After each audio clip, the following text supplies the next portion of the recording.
And it was a real outpouring of feelings. There was nothing put on. There were no lies. I think it was just how we all felt about each other, what our expectations, what my expectations are for my family. And, you know, we all walked away with a very good feeling. We walked away with a very good understanding of what I expect of Rob, how Rob feels, which I'm not going to share. I don't want to. No. Can I ask you, though, what you expect of Rob? I sense that you have, and just for our audience, I had a half-hour chat with you, and I would say you have high standards. I do. I just said, you know, I didn't say shape up or ship out, but I did say, you know, Rob, you've got to maybe smarten up a little bit. Get back online. I know you can do it. I know you are doing it. But now you have to, he does have a problem. Mom, you wouldn't have said a little bit. Okay, you wouldn't have said a little bit. Kathy, it's my turn. It's your turn. Absolutely. You got the floor. So you said he has a problem. He has a problem. He's got a weight problem. Yeah. He's got a huge weight problem. And he knows that. And I think that is the first thing he has to attack. Because this will change your whole demeanor. You have to change. You have to show the public that you've changed. Maybe you haven't changed in your heart or inside, but you have to change. He said, I definitely want to change. And by changing, you have to change your whole demeanor. And everything else will fall into place because you aren't all the things that you're being accused of. But you have to show the public that. And you have to show yourself that. And I said, and you take, and show your strength. And I know it's difficult. He eats on the run. He's frustrated. He's attacked all the time. I mean, it's terrible. And that incident outside his house, when his children can't even go out to school, they can't go and play on their front lawn. The minute you have cars, they got cars at my house. They got cars at his place. They got cars up at our family business.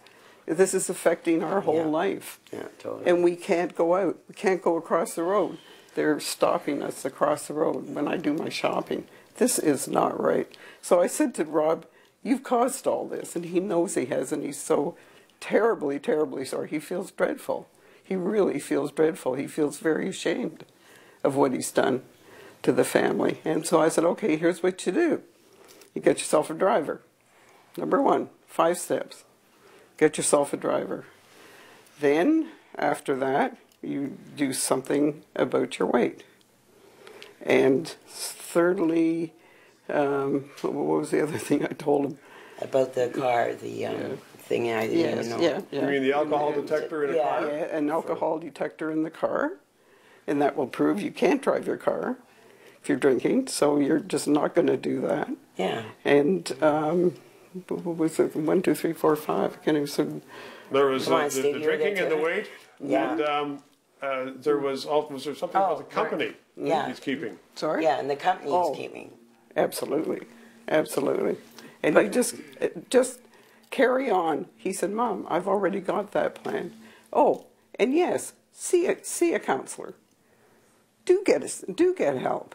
For what? Like just for anything, you know. Just to let you can just go to a psychologist, and just get help, and say, hey, you know, and they will help you through any problem that you've got. So so from your point of view, even though I know you have strong values and you have your strong family members, there's nothing wrong with him seeking some help from a counselor or from whatever he needs. No, he will stay here.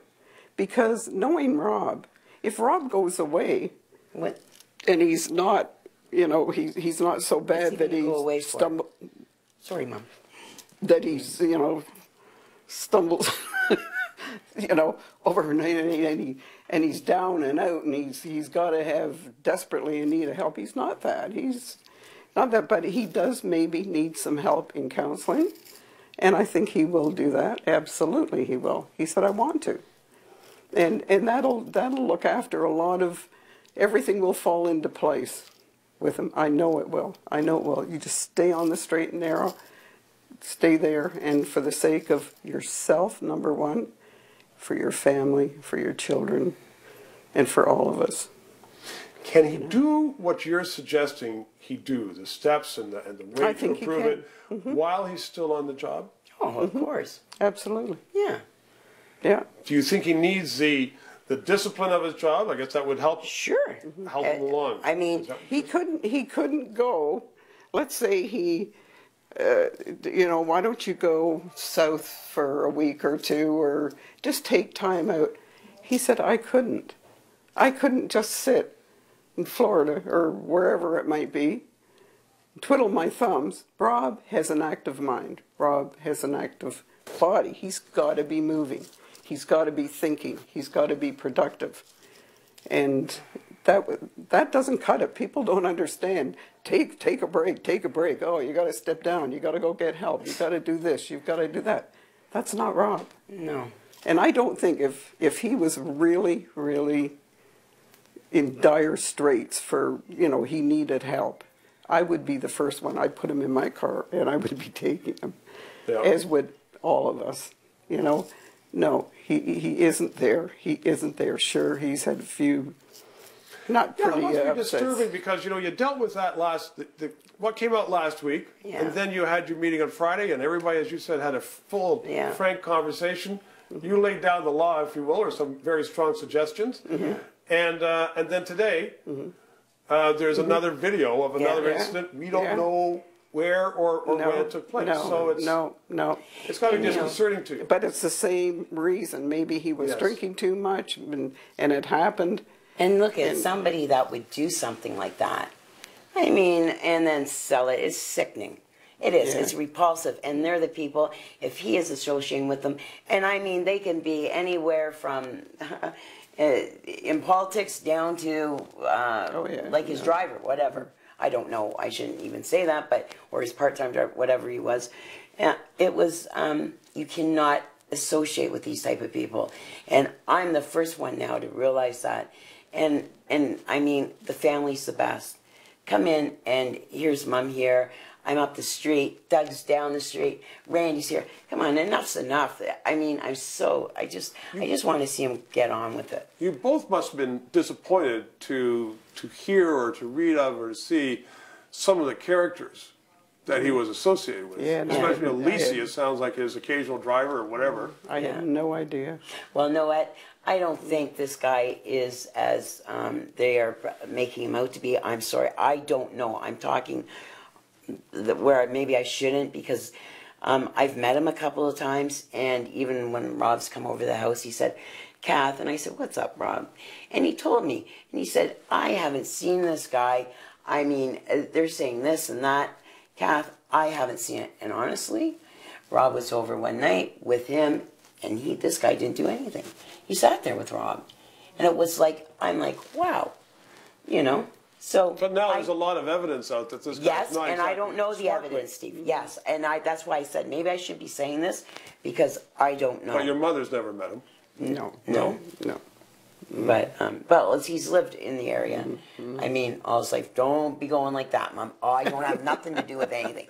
Okay? I don't know if you saw Mr. Flaherty, Minister of Finance, a family friend. Jim.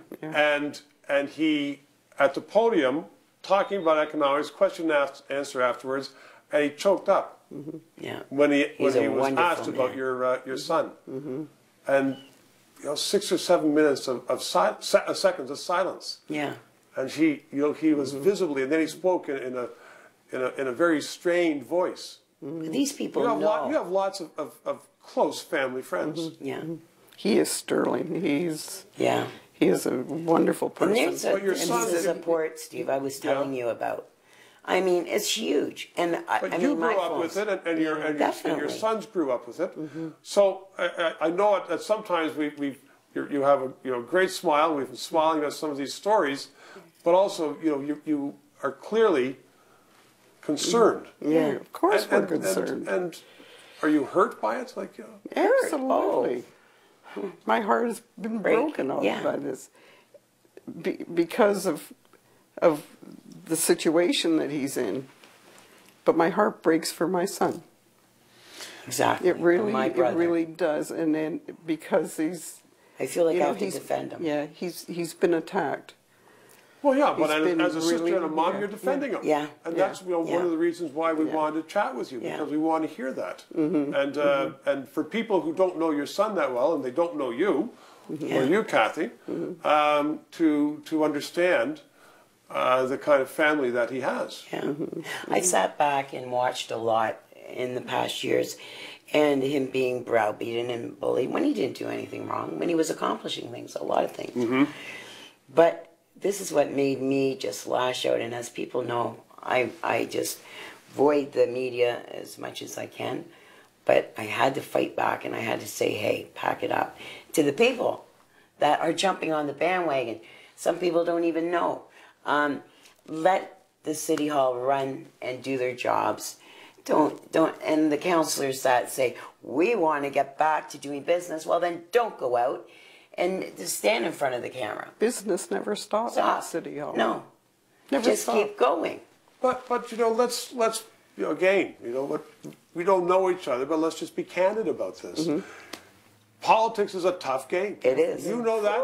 Your late husband was in politics. You know it's Yeah. a very, very tough game. Sure is. And your son is now, your brother's now the mayor of the city of Toronto. Yeah. And so you know he's not everybody's cup of tea. No. No one No. in a position of power. I'm not that naive. No, I'm not suggesting that you are. But I'm just laying it out here that your son, your brother, is giving his enemies Yeah, that food to feed 'em. fodder. Yes. Yes. And that's what makes me mad too. Why did you just look, you know, you've just opened the doors for them. He knows. But he knows. And that's the bottom line. He knows. Let's get on with it. And let's keep City Hall going and let him do what he's good at doing. And that's running the Not city. away in some rehab. No. And what's he going to go to? No, Mom. As I say, day to day, he's always there. He lives, breathes, and he doesn't need it. Are you? None of my brothers, both of them, they don't need it at Are all. you telling me that that he is strong enough to carry on as mayor, which you say he's going to, and deal with whatever, you know, I don't know what it is. I mean, you know, you say Whatever comes about, you know, whatever about. demon is there, or whatever has been, you know, bothered. Because you say you know that there's a few incidents, we don't know how many, that he shouldn't have been involved in. No. That's no. right. But he can pull himself up. Yeah. I feel he's strong enough to do that. He's strong enough to come out and admit his problems. You're strong enough to deal with them and keep moving on. I think he is. I think Totally. this has been a very rude awakening. Not the whole family, and for Rob, it's been a very rude awakening. And I think he is strong enough to carry on. But yes, if he follows those guidelines and not just if and or but, I think he will do it. And because it's got to be, he's got to do it. I can't do it for him. His brother can't do it. None of us can. No. But we can stand in support of him. That's right. While he's trying to. Yeah. And he will. I'm convinced that he will. Yeah. He will do it and carry on and just There's no better way to say it. You just said it. You And you who feel can for it, say and it's what's who gonna can happen. say what's going to happen tomorrow? I don't know what's going to happen tomorrow. We're all individuals. We all have our ups and our downs, and you know, and the other thing, like, and just we say things just come out that, you know, that you don't mean in maybe a fit of anger or a fit of whatever. And we all react. We're humans. We're humans. And, That's and right. he's human. Maybe he's been a little too human. On that note, a little too human. I want to thank you both. I want to thank you for taking the initiative and calling today. I want to thank you for trusting CP24 to carry this interview. And I'm sure a lot of people have a better understanding. And I hope so. it's been a great pleasure chatting with you both. Thank you very much. Thank you. Okay. So Stephanie, back to you at 299. Okay, Stephen LeDrew live in Etobicoke tonight with Diane and Kathy Ford in their Etobicoke home.